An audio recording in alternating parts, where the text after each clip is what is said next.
right, day 2. It's been a long time since I had that rough of a day, I'll be honest with you. I was pretty frustrated, to say the least. Just, man, it's different when you don't get the bites. It's different when you do. I lost 1 or 2, I get that. But it was just the amount of fish that blew up and missed, and they were the right bites. And on a place that you're not going to get many bites, it was pretty frustrating. But I felt like I did what I was supposed to do to put myself at the top, with figured out something that no one else had. Now, today's going to be different. I'm going to switch it up. I'm going to switch it up because I'm just going to. I figure I have to catch 15 pounds today. I have to go catch a big bag. There's one way I know how to do it. I'm going to go start from the very get-go on those fish, and we're going to see what happens. Now, sometimes things you have to adjust and get ready because some adjustments are coming today. So stay tuned. It's gonna be an interesting one, right? These are the kind of things that I think are important in fishing. So, all right, let's go. All right, started day 2. Nice morning, nice day. We did have some really, really phenomenal weather for the most part for this event. It didn't blow a lot. Yeah, we got a lot of clouds and stuff on day 1, and a little bit of drizzle, but not too bad of rain. It could have been a lot worse. Driving back down there, like I said, everything, I'm not going after the same type of shad spawn. A lot of times when there's a shad spawn, I've done other videos like this, that you sometimes get the actual, what we call an actual shad spawn, where you see shad spawning and they're busting on them, they're going after them, like it's noticeable. To me though, there's also a shad spawn where it's just a morning time bite, and there's a little bit of some shad going down the bank. You don't really see them, and the bass aren't schooled up on them, but they're still feeding on them. So I'm like, okay, this is the best way for me to go catch one of these fish that maybe didn't blow up on it yesterday. Let's go do it in the morning time. I went a long time yesterday without really getting one in the boat, so say I could catch 1 or 2 in the morning doing this. I'm already ahead of where I was yesterday. And I caught 2 yesterday at the end of the day, so I'm thinking, man, if I could just get 3 by then, even on a bad day, I'll catch 2 more. Now, I had certain places where I had more than 1 bite in a matter of 5 minutes. Sometimes they were more kind of what I would call spots. It's not like a spot you throw back into the same spot, but where maybe it's like a stretch in between 2 docks, and I got 2 bites. So I ended up hitting those. There was like 3 of them where I lost 1 and caught 1, where I had 2 miss, and then this other place I hit all of them right off the bat and never had a bite. That concerned me more than anything else in the day. Now I catch this one. This was not in one of those spots. It was kind of just down the bank. I have hit what I would call, if you would have said, hey, where are your 3 best little stretches? I hit them. And never had a bite. Yeah, I'm telling you, right then and there, I knew it wasn't, I'm not saying it wasn't good. It was, everything told me today was going to be harder than yesterday. Yesterday was already hard. And I'm going, this is not good.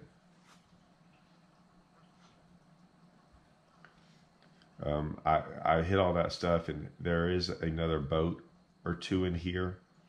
And so what I would do sometimes is just kind of ease around them. I mean, it was a fairly big creek, and it had 2 sides to it. So sometimes if a guy's on one of the sides I'm on, and I kind of want to go around him, I'll just go to the other side of the creek. Like, I didn't really care. No one was really doing what I was doing. Here, I'm showing you, why am I showing you me throwing a spinner rod? I'm showing you that I've thrown other things at some of these, I wouldn't call them targets, but these stretches. Another person asked, hey, how'd your culling lure do? My culling lure yesterday had 2 fish. One was off of a dock. One was off of a bank I was fishing. Since I never threw at docks, I told my co-anglers, throw it docks. Throw it every dock you want to. I don't care either side of me. It doesn't matter. I was not worried about dock fishing. So I can judge a lot about how the lake's fishing, or like what's going on behind me, or what's going around at the same time I'm fishing, by my co-anglers throwing at things. So I mean, this happens a lot, guys. I think some of my comments and questions, you get people going, why didn't you do this? Why didn't you do that? I didn't have to. I had a co-angler back there. Trust me, if my co-angler was out there catching fish, I would change. It rarely ever happens that way. Not saying my co-anglers don't catch them, but it's why I rarely change, because I see what the better bite is. And it's, to be honest with you, it's usually what I'm doing. It's what I'm doing because I've tried the other stuff in practice. Almost everything. And we'll get to that. Now, I didn't hit this yesterday because there were some people back here, and there was one, it wasn't like he was fishing this, but there was people in the back of this creek yesterday, and I had the front of the creek. Now no one's back here. Obviously, I don't think anyone really caught him back here. Like I said, I just kind of stay sometimes away from people, in the sense of, if there's people in my way, I go around them. Now, I'm throwing the thunder cricket, and I catch one. My guy asked, do you need the net? And I was like, man, it's not a big one. No, a lot of times I might bow flip it, but I was sitting here going, man, the way yesterday went, I better worry about every single keeper I get to bite today. But yeah, I will say something about this. This was pretty cool. I was just kind of going down the rocks. There was this kind of culvert that I went through this thing in practice and went to the other side. I kind of got lucky here. We did have some rain and some stuff from the day before, or that night. So there was water coming out of here. It was moving pretty good. When I went through here in practice, the water wasn't moving. I think you can kind of see a little ripple in the water to see how it's moving. So, and I don't think this is going to move. I've dealt with a lot of culverts like this, and a lot of times you'll get movement, it'll come in and it'll come out different. So it'll move out to the main lake, it'll move back in there. Right now it's moving out. And there's some current there. As a spotted bass. That's why I asked that the day before, like, man, are these spotted bass keepers? Or do they have to be 14 inches as well? So I kind of am like, man, I got 2 keepers. I'm 2 keepers ahead of where I was yesterday, and it's still fairly early in the morning. I'm still thinking to myself, okay, I'm going to do everything I can to catch some fish. It doesn't matter if this was a shad spawn or not, right? I would have taken those 2 yesterday, and maybe those were the sizes I was expecting to catch. That would have gone a long way with a 4-pounder and a 2-pounder from yesterday. Right now, I'll let y'all know. So I did not have any Hybrid Hunter Juniors. For whatever reason, I just didn't have any in the boat. I hadn't really thrown it in practice. I'd thrown the shallow one, but I didn't have the just regular juniors.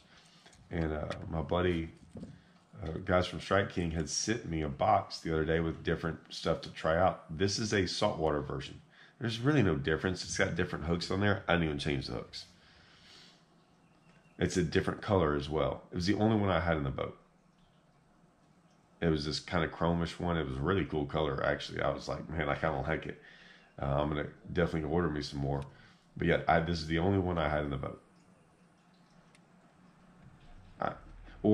I think I had a couple other Hybrid Hunter Juniors.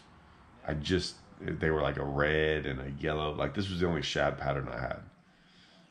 This is like 3rd cast. Of course, catches white bass too, right? The white bass will still eat a thunder cricket. Obviously, you saw that yesterday, but that's when they're really schooled up. They rarely hit it as much when there's not that many schooled up like that.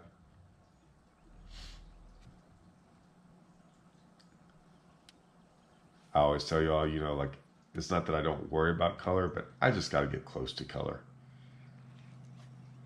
I haven't thrown a chromish looking one in forever, and In my opinion, man, if you're throwing the right bait, doing the right thing, you'll get bit. And there you go, right there.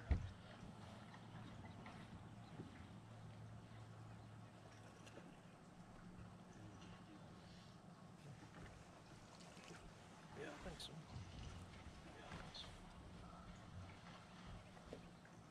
Only reason I didn't use the net, I saw how it was hooked really good, 2 hooks. I just didn't want those hooks getting in that net.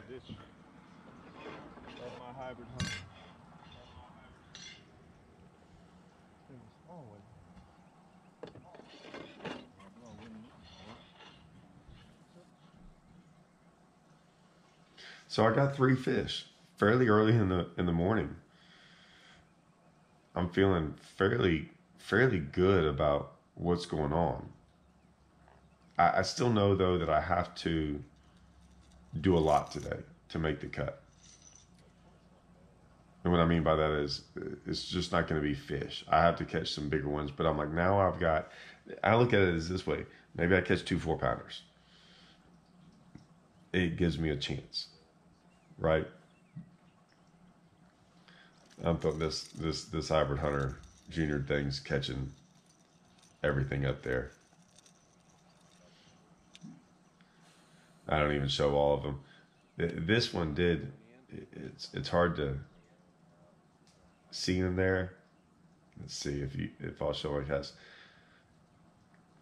I threw my pop and perch in there, and when I really got back in there, like first cast of like getting really far back in there,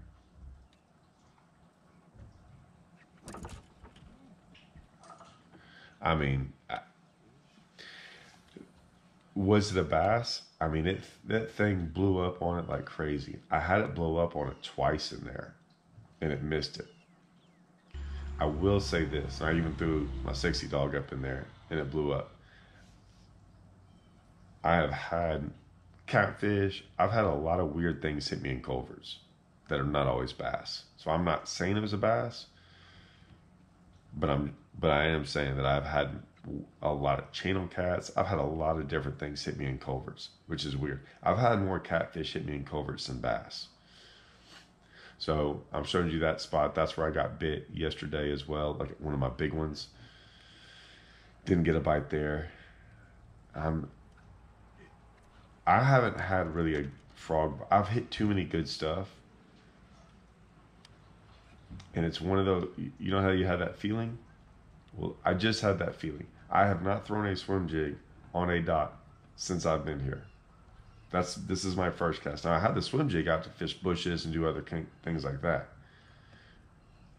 But I have this is literally the first dock I've thrown a swim jig on. I did see some shad spawning on a dock this morning. I looked at it and I was going, I kind of made a mental note of it. I also was like, oh man, I didn't really try this, but you know, whatever. I got other things going on. I just didn't. I will say this about boat dock fishing in some of these bigger tournaments. Man, when people struggle, they go fish boat docks, which is what I'm doing. A lot of times, people struggle in tournaments. The heart of the lake and the heart of the day, to me, more people are going to go to boat docks because it's a target. They can target that. So I just saw a lot of people fishing boat docks. I just didn't want to go behind people fishing boat docks for the entire event. And I had other ways to catch them. No one was doing what I was doing. So I could go behind people and it wouldn't bother me.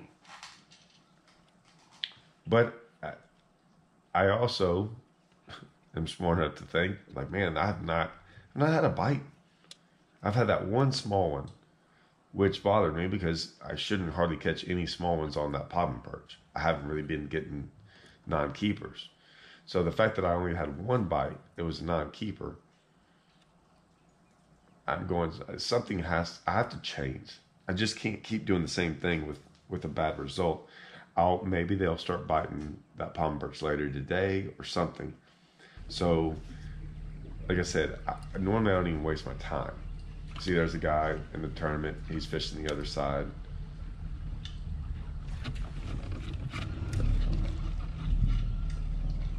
So that's my first bite doing this. Second boat dock.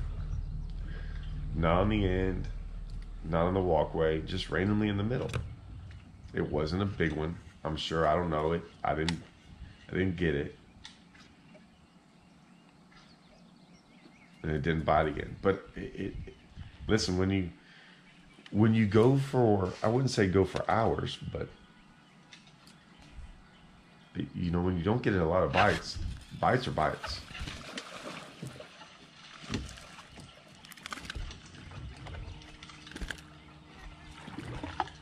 This is either the second, this might still be the same boat dock that I got the bite on the other one. So I was like, well, that didn't kind of take long, but I'm still not going to stop doing my thing. Now, I'm just going to slow down now because I'm going, okay, now I can throw my pop and perch. And then when I get to the next dock, which you can see the dock was right there, I'm going to pick up this. I'm going to hit the docks and I'm going to hit the bank. Once again, another bite. I'm seeing some of these. That one was the decent one. That was a keeper. But a lot of these I'm seeing are small. Like literally that size. Which doesn't bother me. And I'm just showing you now. This is, I mean, I don't get complicated here. But I'm showing you what I'm still doing. I'm still throwing my pop and perch. And then I go just pick up the swim jig. I mean, like I said, I can see some of them. They're little. It's still hard not to set the hook. Well, sometimes I didn't set the hook because I would see them.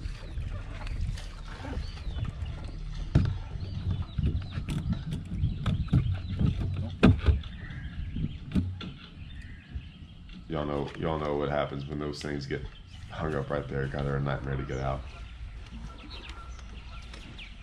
I'm getting tons of bites.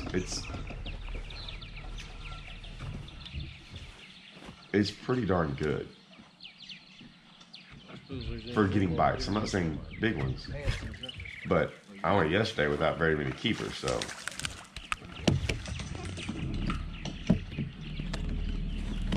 So that's 2 keepers now doing this. Now I have hit probably 20 boat docks to catch 2 keepers.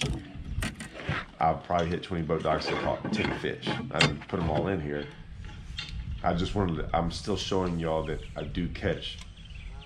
Like the amount of small ones I catch. And the amount of bites that I get that aren't big ones.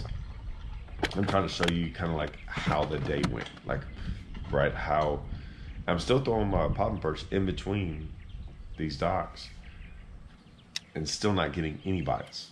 So I'm still pretty pleased the fact that I was like, well, at least I figured out how to get some bites doing this. Here I am. I've already thrown a pop and perch over this stuff. I'm just letting you know. Everyone's like, what? Did you slow down? All these different questions everyone asks. Yes. That's why I'm showing you this. I've thrown some stuff on particular places on purpose. Oh, yeah. That's my 5th keeper. I'll take that. The one I showed you right before that was my 4th keeper. This one was my 5th one. The one earlier I checked, but it was not a keeper. So there's a boat right there. I'm showing you this because I want you to understand my thought process. That boat kind of pulled up. He didn't do anything wrong. He just kind of pulled up in front of me. He's not in the tournament. Okay? What I'm showing you right there, why I'm showing you that right there, he's fishing boat docks as well, right? And the bank. But they're flipping. Now, does it bother me? No. What bothers me is that when it's tough like that, I think anything messes up potential, like how you fish. Well, I'm throwing a pop and perch up against the bank. Okay? And when you have a boat, I was watching them, and a lot of times they were fishing all the way down the walkway, flipping.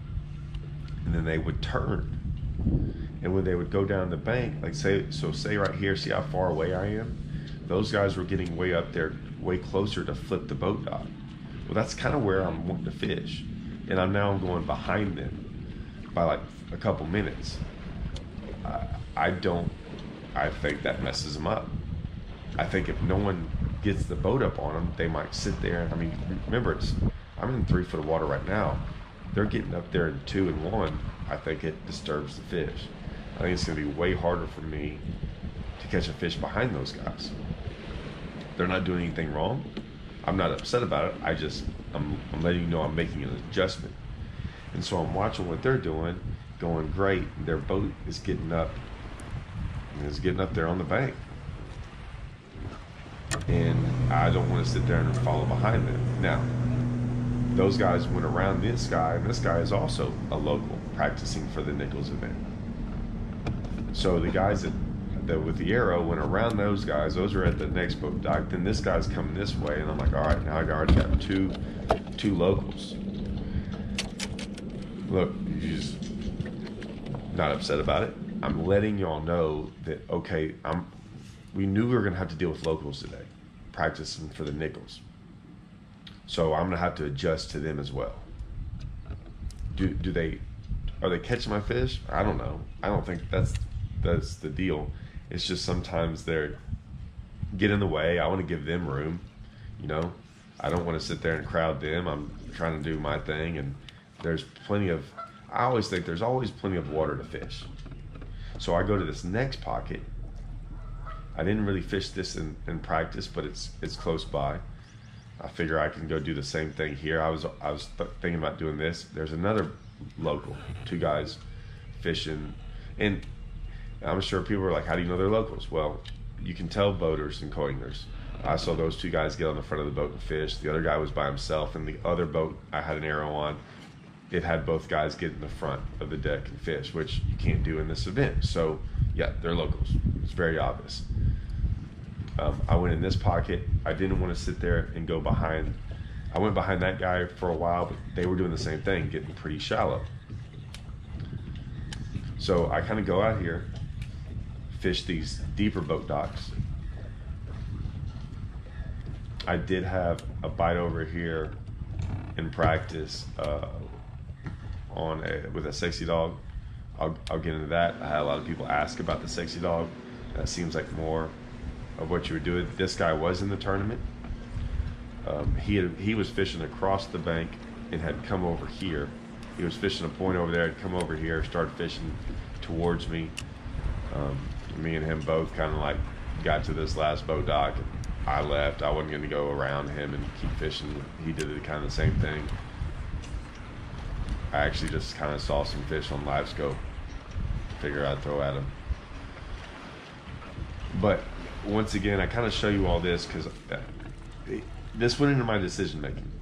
I'm showing you the boats kind of that I'm encountering, right? Like that I'm fishing up next to. Like they're fishing down the bank, I'm fishing down the bank, and we meet.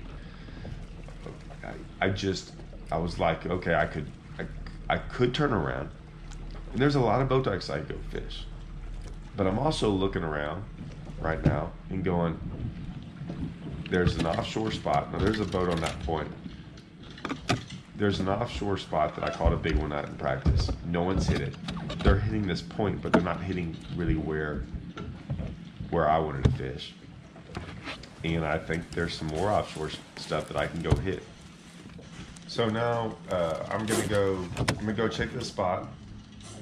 I caught one on a Carolina rig here in practice. I only hit it once. Didn't hit it very hard. It made sense to me. It wasn't really a spot. It was kind of, I think it's more of an area. I fished it pretty hard.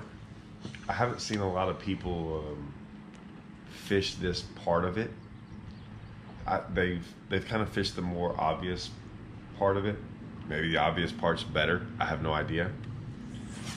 But I always like the fact that I always tell y'all in tournaments, I do pay attention to people. I don't pay attention to them too much in practice, but I do kind of, if I have an area where I've caught a fish before, I kind of pay attention to see if anyone's hit it, or like, are they getting around it? Are they live scoping? Are they not live scoping? Are they throwing something different than I would. If I see multiple people go fish an area, which I did, I never go down it. I had one little spot over here.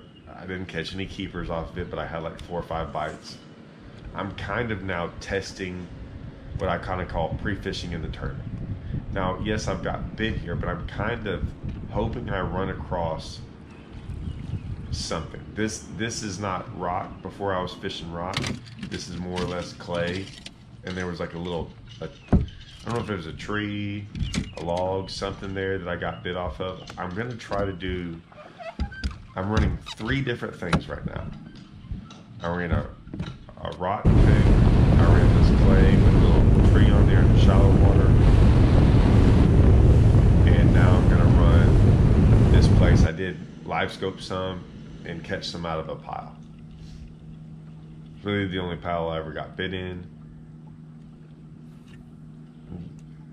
I caught one live scoping over here that was a keeper. I'm just gonna go check it out. If it shows me something right off the bat, I'll stick around.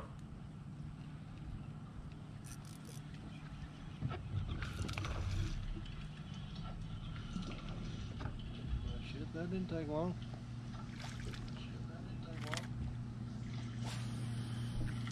It was basically first cast. I didn't bring that kind.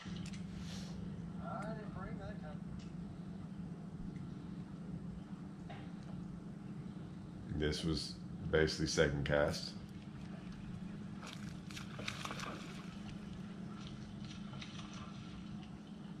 Little one as well. Then I fished around there for a while. You know, 5-10 minutes. Do it some, caught a white bass or 2. Didn't have high expectations of that, but I wanted to, I'm gonna go do my due diligence on it.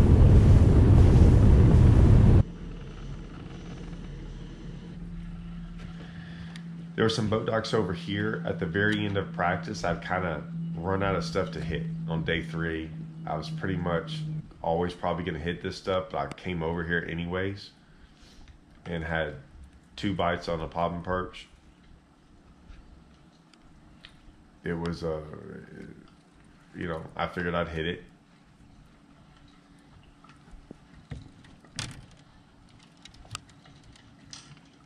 This right here, this is kind of also a little place where I think I lost a thunder cricket fish here. And I was going, okay, let's just fish it differently. Let's just throw a Carolina rig around this whole entire area. I'd fished it probably deeper in practice, and so I was going to fish it shallower. Didn't get a bite. That's my cue to get my crap ready. No, that's kind of quite a few Carolina rig spots. Kind of offshore stuff. I'm like, okay, I'm out of here. I'm just going to leave this whole area. I'm running down here. I wanted to come down here yesterday, but didn't have enough time. So I left myself more time. I came down here to this one creek. This is where the biggest spot I had the entire tournament came on these rocks. And I did not fish all the rocks. I fished a third of them at the most. I came in here, I was just gonna kind of fish around this whole creek real fast. I did get bit in this creek. I got bit in some grass. I came in here, there was like 2 or 3 boats. And water's way different in here. It's way different, especially when you're not fishing. I never had a bite.